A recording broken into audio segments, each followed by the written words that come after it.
Thank you. Oops. Hello, everybody. Ooh, that's quite loud. Welcome. My name is Ciara Reynolds. Thank you all so much for coming, because I know it's on at the same time as Rick Joblin, so really appreciate everybody's time and interest in this.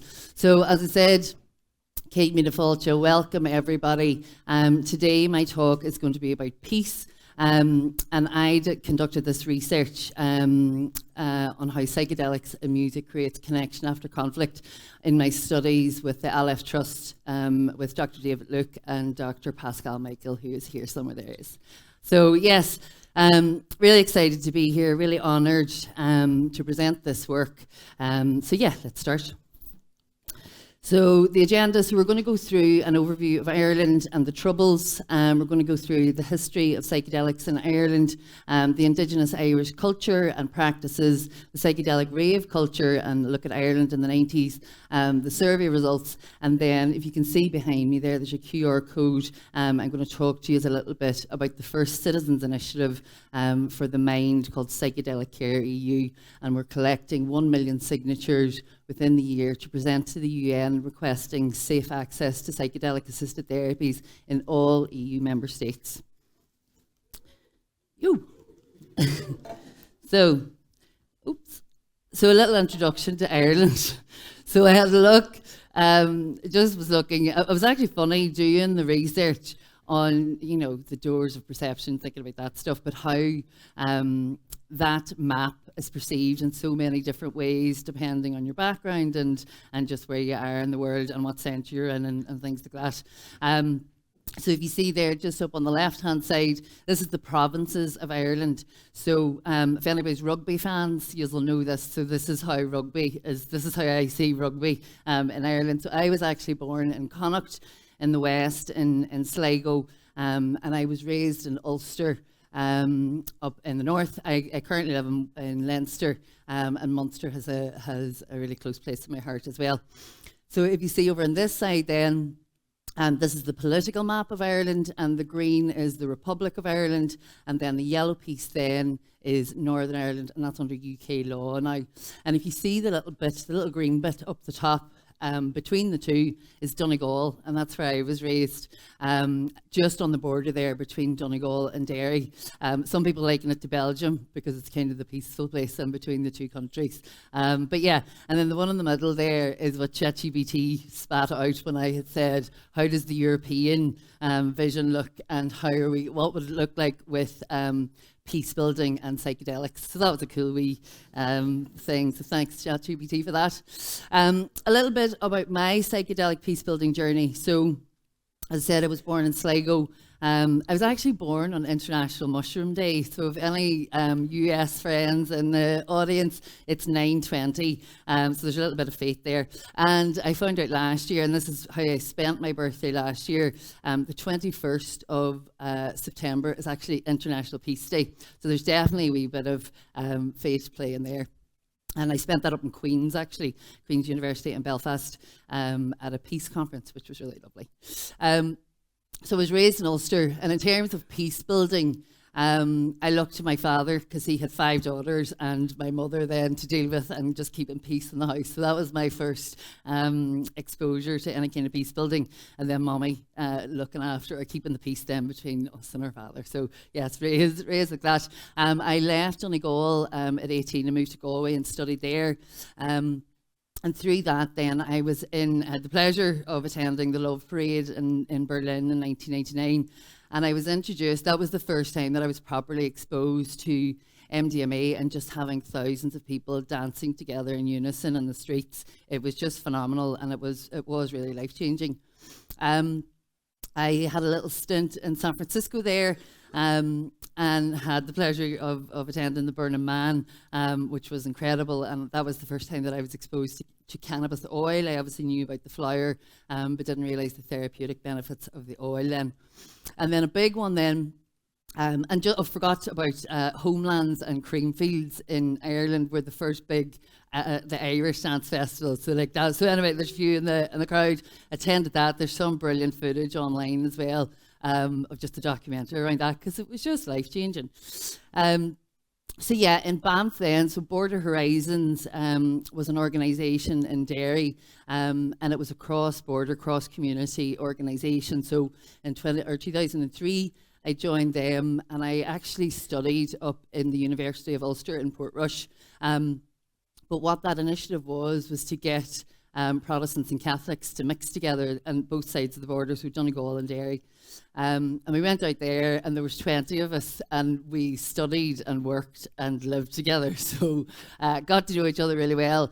And we did enjoy a couple of boogies on the dance floor in Aurora nightclub in Banff.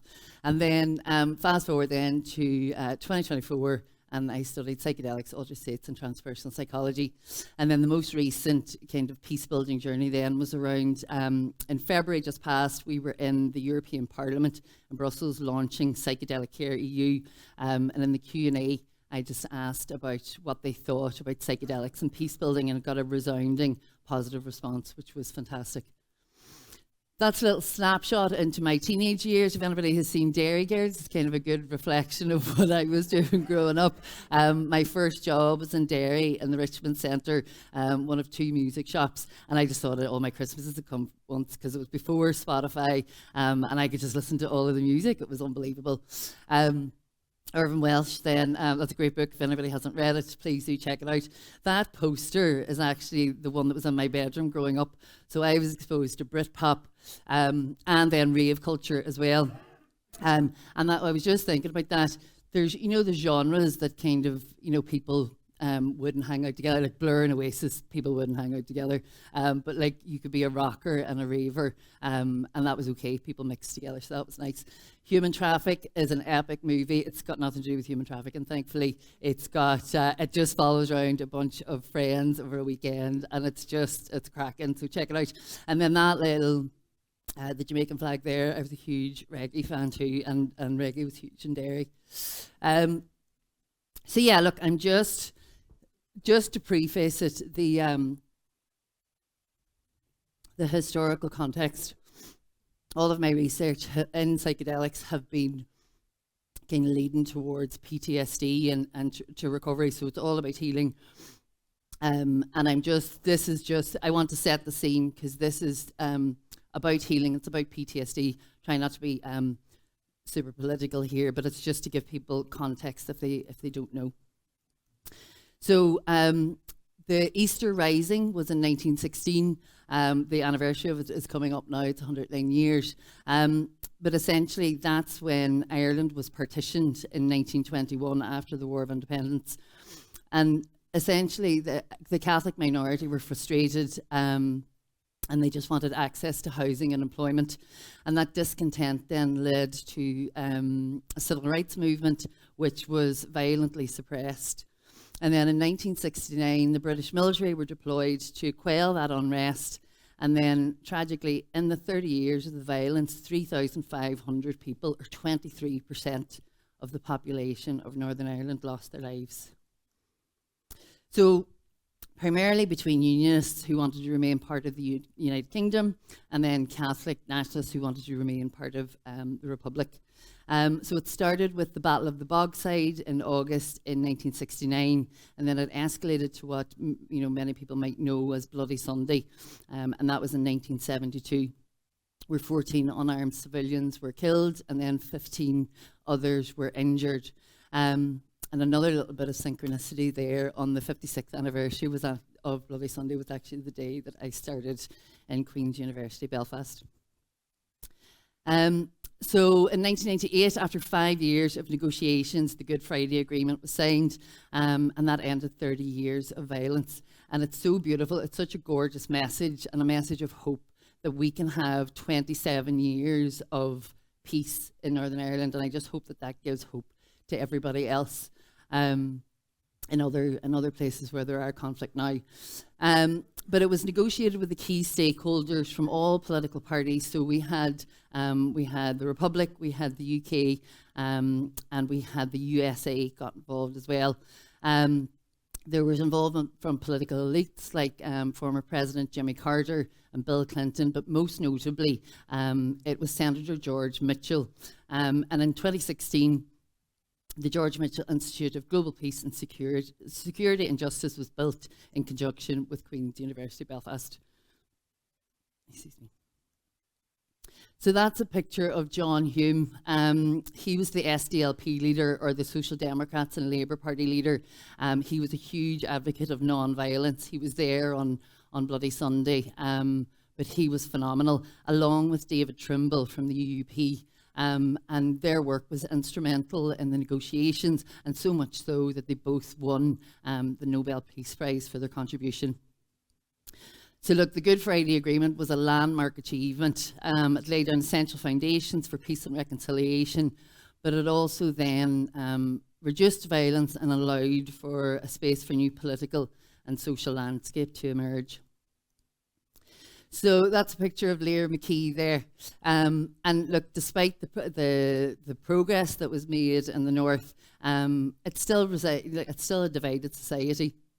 And we still have, we're yet to realise the full promise of reconciliation and equality. Lyra was shot dead in 2019. She was a journalist from Belfast, and she was in Derry at the time, just at an impromptu riot. And she lost her life, and she was a huge peacemaker, a huge peace builder, wrote a lot about it. And her murder was widely condemned because the vast majority of people did not want to go back to that violence. So that was really made clear. Peace is not merely the absence of conflict. And this is why I think that psychedelics have a huge opportunity here. Yes, it's phenomenal to have 27 years of peace, but all of those people that are living up there, there's a lot of PTSD, there's a lot of unhealed trauma. Even though we do have peace, there's still a way to go. And I think that psychedelics can definitely help with that. So a little history of psychedelics in Ireland and plant medicine in Ireland. So we have Dr. William O'Shaughnessy. He was the first physician in Western medicine to be looking at the therapeutic benefits of cannabis. And he was out in Calcutta, and he was doing those experiments there. And he worked on it's actually Queen Victoria, sorry, that's my bad. He worked on Queen Victoria for pain. And then we had another guy, George Segerson, who was from County Tyrone, and he was huge. He wrote a lot about hemp and the hemp industry in Ireland as well. Then we have Dr. Ivor Brown. So he was phenomenal. He just passed in January 2024, but he was way ahead of his time. He looked at the connections between trauma and psychiatric disorders, and he realised that trauma was the root cause for most of that. And he also, again, way ahead of his time, he was working with ketamine in the 1980s. In Ireland. He also worked with Stan Groff, so we did a lot of holotrophic breath work as well, but working a lot with trauma. So this is the Indigenous Irish culture, and that's the Amanita Muscaria there. So just a little bit about the sacred sites. So we have Newgrange and Knowth, and they're believed to have some psychedelic connections there because of the rock art. Some of the archaeologists believe that it reflects the altered states of consciousness. The Liberty Caps then, I think everybody might know about that, and that season is around Samhain or Halloween. But yeah, they're also explored as a traditional form of medicine as well.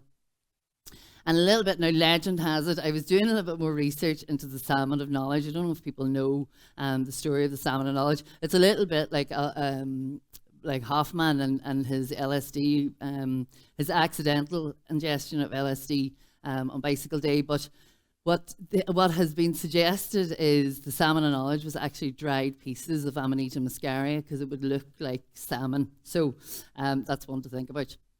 But then we have the Hill of Tara, so that's an ancient royal site. You have the Stone of Destiny up there. It's just gorgeous. And that's linked to the Tuatha De Danann, which are the mythological race of gods and heroes in Irish folklore. If you want to go down a rabbit hole, I would highly suggest going down that. It's phenomenal, just all of the stories and the folklore.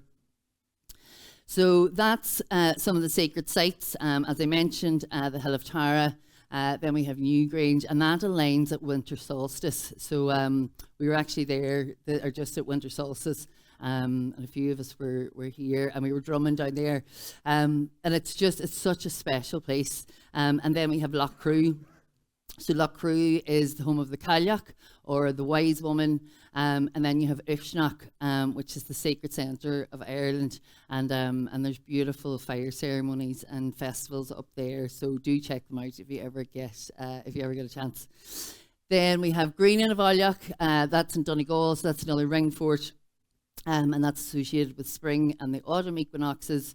And then we have Carrowkeel Cairns. So that place close to my heart. My grandmother, Bridget, would have grown up around those in Sligo, and there's a passage to them.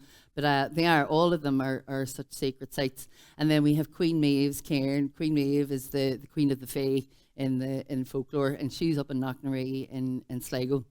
But there's loads of sacred sites in Ireland, and here we're actually visiting Avebury and Glastonbury on Sunday and Monday night, so really excited about that. But yeah, there's loads. Those are just a few of my favourites. And then we have the Book of Kells.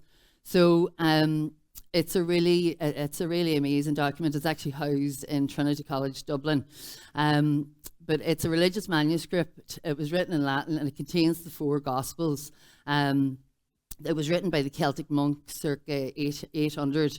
But yeah, it's still debated whether there was a psychedelic influence or not, because you can see some of the art there is quite psychedelic. But there's actually 30 folios missing. So I really want to know what was in the 30 folios, and have they been destroyed, or will we find them in a couple of years after a little trek? Who knows? But yeah, really interesting to see that there. And that's another couple of the pictures from it there. And we're actually, I'm part of the organisation team for the IDPAT, or Irish Doctors for Psychedelic Assisted Therapy. And we're having our 2-day psychedelic research conference in Trinity at Halloween this year. And we're hoping to have a little event in Book of Kells. So if anybody wants to come to that, please do. There's only 400 tickets, so get there fast. Just loads that we don't even know yet. But I really want to know what was in those 30 folios. So the rave culture in Ireland in the 90s, a little bit there about dancing for wellbeing and connection. There's just some scientific studies there. But essentially, look, it creates neuroplasticity in the brain, fosters development of new neural connections, excuse me, and integrating various brain areas.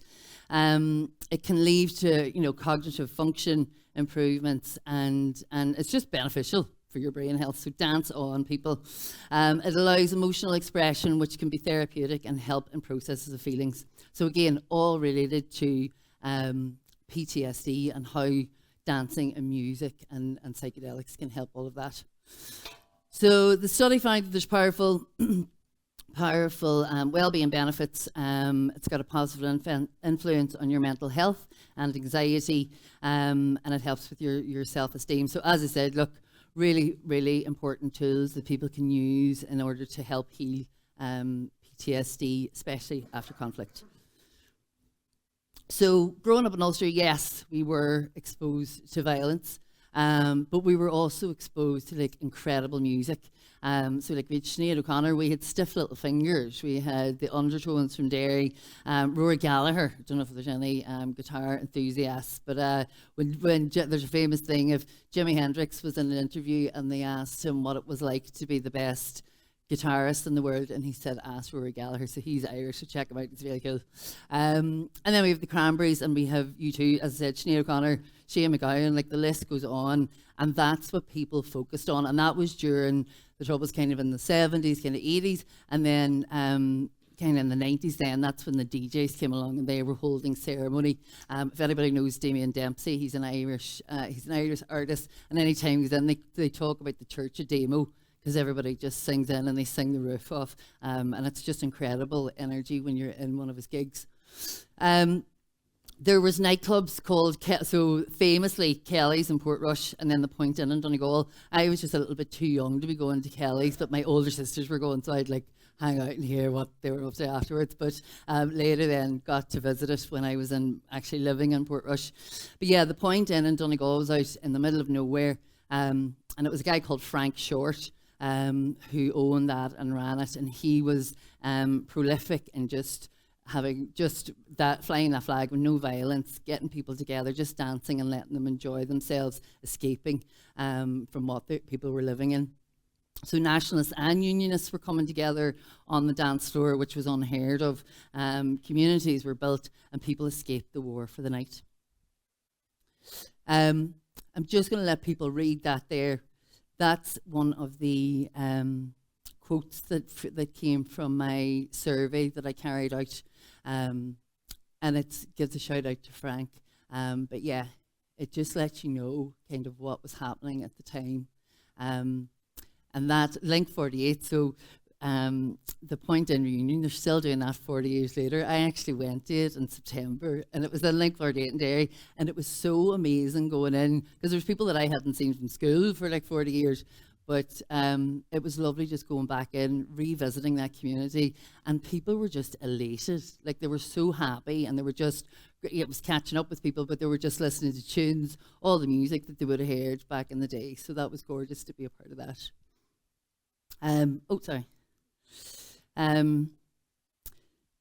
That's a more darker one there. I'll let you read that. But again, Frank Short was a phenomenal man. He's passed now, but he really did. He just made sure that everybody was safe, that the people would sing together and dance together and just, as I said, just escape from what was really going on there. So, moving on to the survey results. So, can psychedelics and music create connection? We conducted an online survey. There was 222 participants. The survey was shared on social media. I targeted the 90s kind of dance groups. Like, there's quite a few of them, which was great just to revisit. And then I shared it on LinkedIn then later. But the criteria was that you were 18 or over and you had previous psychedelic experience. And that just in terms of the time frame, that was carried out December 2024 to just January 2025, and it was anonymous, so people could speak freely. So just a little bit about the demographics there. So we had a nice little mix. 45 to 54 was a big one, and then 55 to 64. So that's kind of fitting in around that time. That's some about locations, about where people were located. So in the Republic, and then in Northern Ireland, and then in England as well. We had no Scottish or Wales actually, which surprised me, but yeah, had a nice little mix then of other territories. Excuse me, and that's just around the gender. And I just wanted to ask what people's current or legacy beliefs were. So we had a nice little mix there. There's a lot of people who were spiritual. I would love to ask more about the atheists. Like, was that current? Was that after? But again, look, it's anonymous, so I can't really dig into it. But yeah, I have so many questions that I want to ask. But it is a good little mix there. And then was just looking at occupation as well. I just wanted to understand what people were doing, or what kind of crowd that we were talking about. So I was really interested to see 40% are full-time employment. The really interesting one there is around the entrepreneur. So there was loads of entrepreneurs, which I would love to know, like, what's their job, like, what are they doing, But yeah, really, really positive outlook on that. And then I just wanted to check the frequency. It's like, how often do people go out, and what are they doing? Is it weekly, monthly, or quarterly? So it's good to see that people are still going out and going to gigs, which is really important. And then just asking about whether it's nightclubs, festivals, raves, or concerts. So just want to understand that as well. And then the preferred music genre. So I couldn't put all the music genres in there, but I thought I was kind of covering most bases, and you could see house and rock were the biggest ones there. And again, like, just giving a nod back to that, like, it just speaks for itself that those genres are all mixing, and you could like both rather than having to silo. Was asking them what kind of substances had people tried before. So there was a good little mix there. Those are the ones, because those are kind of the substances that my areas, or where I'd be focused on. You could list out loads more, but yeah, no, that's kind of my area of interest in terms of my research. And then I was just asking, were people part of the rave culture? So we had a good crowd that were, have they ever taken MDMA or ecstasy? So 84% said yes. So it's great that we're in the Shulgin salon, giving a wee shout out to that. So that's cool. And then I wanted to ask about the impact of the music on your sense of connection. So we had a high out of 10, we had 8.9 out of that, which is really high. And then the impact of dancing on your well-being as well. We also had high 8s in that out of 10 as well. And then that, like, has it made you more empathetic? So 64% had strongly agreed, and then 28% had agreed. So like really high numbers there. Again, all of this was like super positive results, which is fab. And then did it have a positive effect on your relationship? 91.6% of people said yes, which is just phenomenal. And it's just a real true sentiment into what, what these substances can do, and what you can use them, as a tool for your well-being.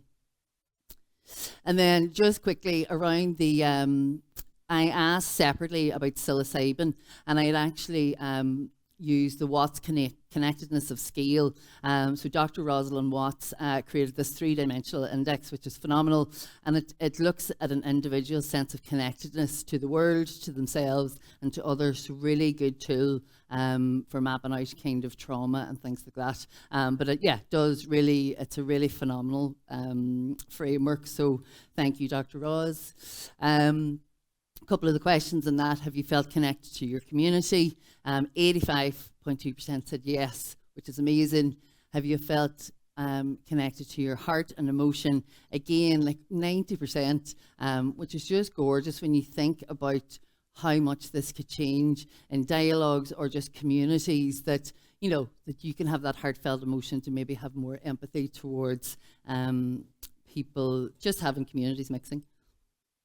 And did you feel a sense of a source of universal love? That was 80%. Again, like just phenomenal, really, really positive there as a tool. And then could you see things from a broader perspective? And 90% of people said yes. So in terms of peace building and in terms of integrating different communities, because we have to remember now, it's not just communities. Originally, there were those 2 communities. But in Ireland now, like, we have received so many of our lovely neighbours from the Ukraine. Like, there's people who have fled war and they're living with us now, and it's our responsibility to get access to these like life-changing substances. So please check out the Psychedelic Care EU so we can make a real change. And then, have you felt connected to all humanity? 80% said yes. So like hugely positive. And then that's just a brief overview there of the Watts connectedness scale. But you can see the connectedness to self, the connectedness to others, and the connectedness to universe. It's all really high positive results. There's a little bit there about the connection to others, so there's some duality, but overall super positive. And then just asked about some of the conditions that people have, so some of the conditions that can be treated with or have shown efficacy in treating those conditions. I just wanted to ask people, did they have that look? Depression, anxiety, all of those things can be treated with psychedelics, so good to know that. That's a little bit then about just another couple of quotes in terms of the psychedelics and music and your overall well-being. And again, look, just hugely positive. Says there that it helps regulate your nervous system, and the ability to connect deeply with the world around me, people, nature, and self has improved. Like, it's just gorgeous. Really, it was so lovely reading and analysing this material, the research. So. Again, just a little bit more about that. And then asking, does music help people connect during conflict? Again, high 8 out of 10 on that. I asked then for people in Northern Ireland, would they vote yes for psychedelic assisted therapy, and a whopping 85% of people said yes. So come on, it could be happening all across the UK. So we just need to get out there and start educating and influencing the powers that be and those policymakers. But if anybody wants to get involved in the Psychedelic Care EU initiative, please let me know. But yeah, okay, cool. Yeah, that's nearly it now. So can I help build across the community? Yes. 95% people have said, would it help in peace building? So I think that's the resounding yes that we wanted from all of that. And look, in conclusion, those two QR codes, I'm known as the Spotify Queen, or the playlist Queen. So I've put some the Spotify playlist there. The first one is the legacy music of Irish music from during the Troubles.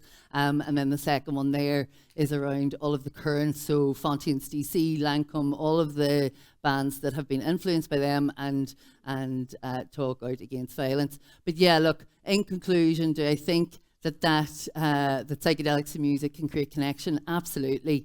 And it's not just around PTSD, things like that. We need to find peace in our hearts. If we find peace in our hearts, we'll have peace in our minds, peace in our communities, and peace across the globe. So thank you for your time today. That's a little bit about Psychedelic Care EU. And yeah, for my hookers, thank you very much.